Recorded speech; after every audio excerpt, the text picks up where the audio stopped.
My name is Grace Fowler. I am a junior at the University of South Carolina Honors College. I first became interested in the James Bigger III house this last semester in May. I had a course that was, the main focus was historic preservation, and we were tasked with finding a project or a historic home or a historic landmark. About that same time, I was scrolling through Facebook and I saw the petition, like I'm sure many people did, to try and save this home as it was up for sale, and it immediately sparked my interest. I was just had driven by this house so many times growing up here, and I just loved it. I thought it was such a historic Bethel Lake Wylie landmark, and so I learned a lot of interesting information about this house through my research. This house was built in 1848 by James Bigger III. It's believed it was built for his widowed sister and his nieces and nephews. It was completed in 1848 and James Bigger died in 1853, so he only lived here for a short 5 years. But prior to that, he did live on the same piece of land in a house about 50 yards back from this current house with his parents. So after James Bigger III's death in 1853, this home passed to his nephew, Alexander Barnett Bigger. Alexander Barnett Bigger unfortunately passed away in the Civil War, so then it passed on to his daughter, Frances Bigger. So Frances Bigger then married Captain William Beatty Smith, and the family lived here for 9 years before Frances Bigger passed away. 2 years after the death of Frances Bigger, Captain William Beatty Smith married Elizabeth Bigger, the sister of his first wife, and moved his family 8 miles west. So this home is super important to us as a Clover landmark, but its importance also really stems from Captain William Beatty Smith's involvement in this home and living here for 9 years. Captain William Beatty Smith subdivided land around the town square of Clover, and he also built a train depot at his own expense. In 1898, Captain William Beatty Smith was instrumental in founding the Clover Cotton Manufacturing Company, which was the first real business in Clover to provide living wages for people and help Clover prosper. The house was sold out of the Bigger Smith family after World War I.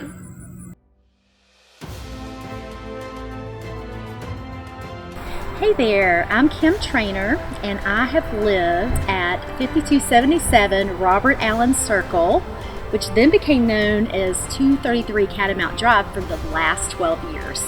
And it has been an adventure. We have loved living in this old house.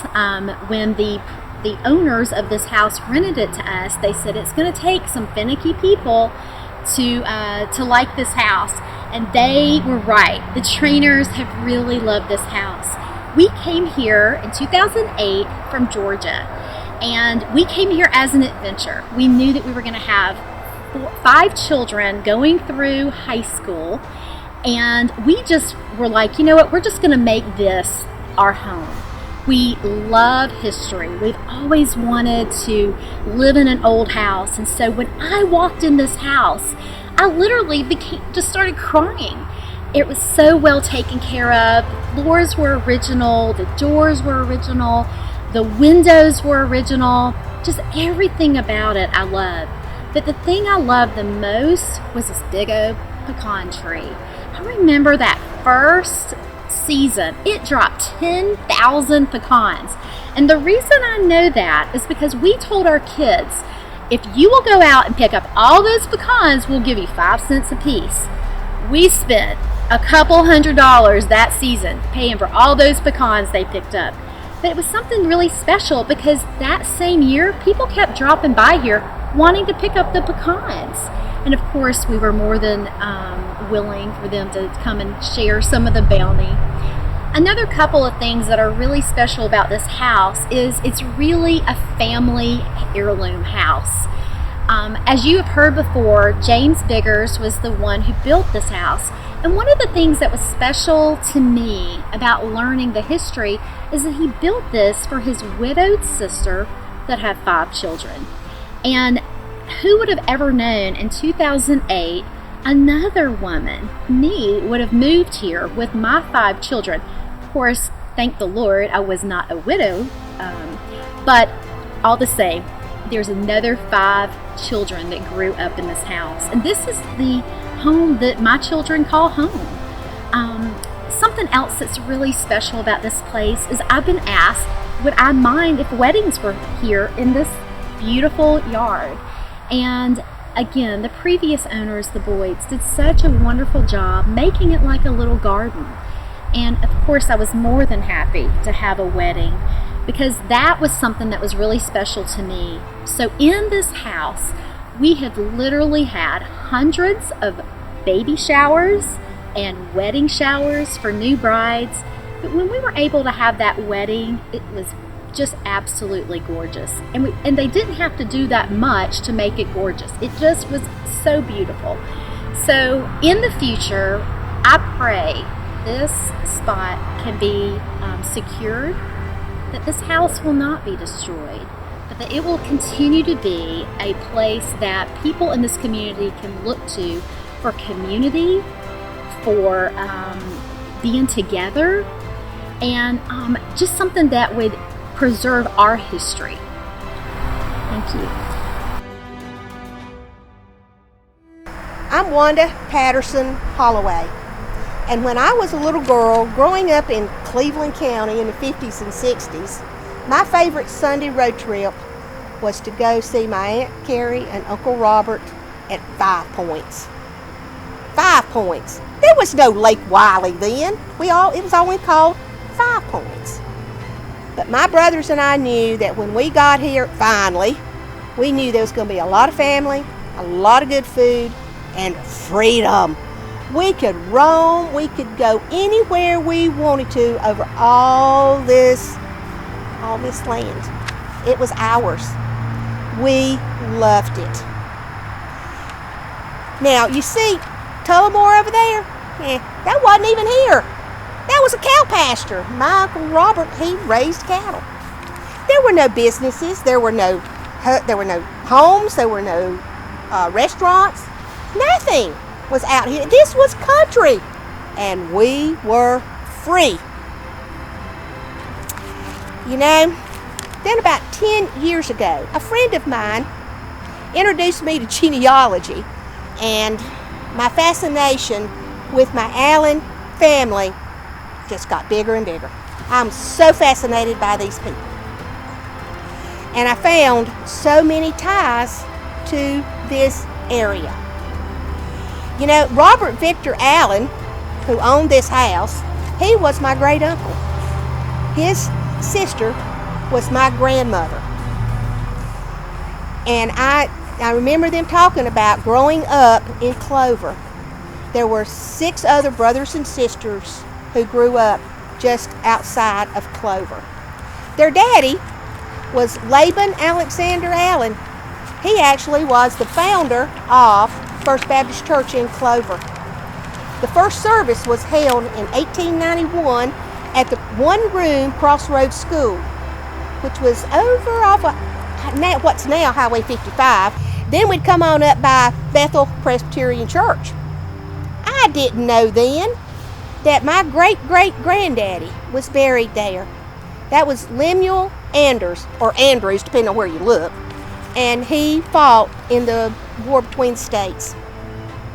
Then I also found markers for my 4-time great-grandmother, Sarah Barber, and her mother and daddy, John and Sarah Martin. So see, I've got a lot of ancestors in this area, and there's probably a lot more that I haven't even found yet.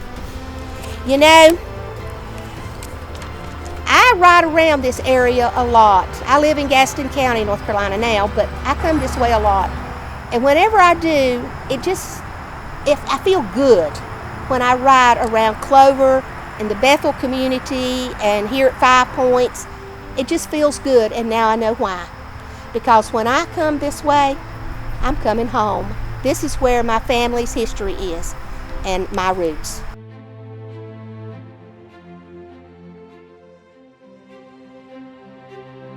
My name is Joy Bigger Sanderson. My grandfather, Richard Andrew Bigger, was born in this house July 27th, 1897. His father, James Bigger, built this house, and he was raised in this house, this is the only last standing piece of memorabilia from the Bigger house. It is very important for us to keep the last Bigger property. Hi, my name is Randy Bigger, and I'm a To my right is my cousin Elizabeth Boykin, and we are both members of the Bigger family of York County. Now, my father said he was born in the Blue House, and he was born in 1893, I believe. It stayed in the family a good while, and we're still proud of it. Maybe Beth would like to tell you a little bit about the 14 windows. Sure, I'll tell you about, well, my grandfather lived in the house. He was Randy's brother, older brother. And so he was older at that time. And so I really don't know a lot about the house, except that when we were children, we always traveled by there to go to my grandfather's house, which was another bigger house, a later house. And we would drive by the house, and my father told us that that was a 40-window house. So that's what we called it. Every time we went by, we would say, "There's the 40-window house." We would come down from our home in Charlotte, that is my parents and I, and join Beth's family at the home of Clyde and Mamie Bigger. Beth and her siblings would sing "Over the Valley and Through the Woods," to grandmother's house we'd go, and Aunt Mamie would have a fire and an iron stove using wood for heating and all of it. She prepared everything, none of this fast food stuff for her. And that was a delightful memory of mine.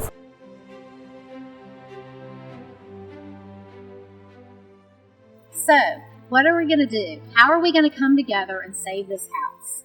Well, if it's not saved, what's going to happen is exactly what's been happening from the bridge, Buster Boyd Bridge, down to the Walmart shopping center. It's all going to be developed. And we're not going to have anything to leave the next generation. It's up to you. It's up to us to make a difference. If we do not have a plan to save things like this house and get some of this green space reserved, it's going to go to developers. And please don't think it won't, because it already is. So join together. Let's join together and see that this house is saved for the next generation.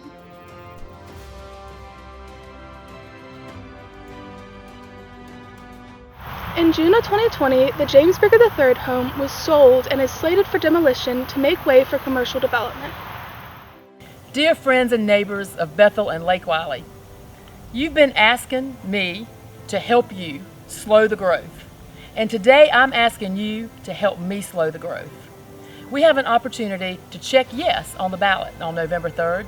If you want a dog park, farmer's market, some community gardens, if you want to save some of our historic landmarks, check yes for the Bethel Lake Wylie Land Acquisition and Preservation Park District. And let's control our destiny. More green space, parks, playgrounds, places to go, and things to do, instead of apartments and storage units and high-density developments. I think we're all on the same page, and it's critical for all of us to join together, vote yes, and together we're able to determine how we grow from here.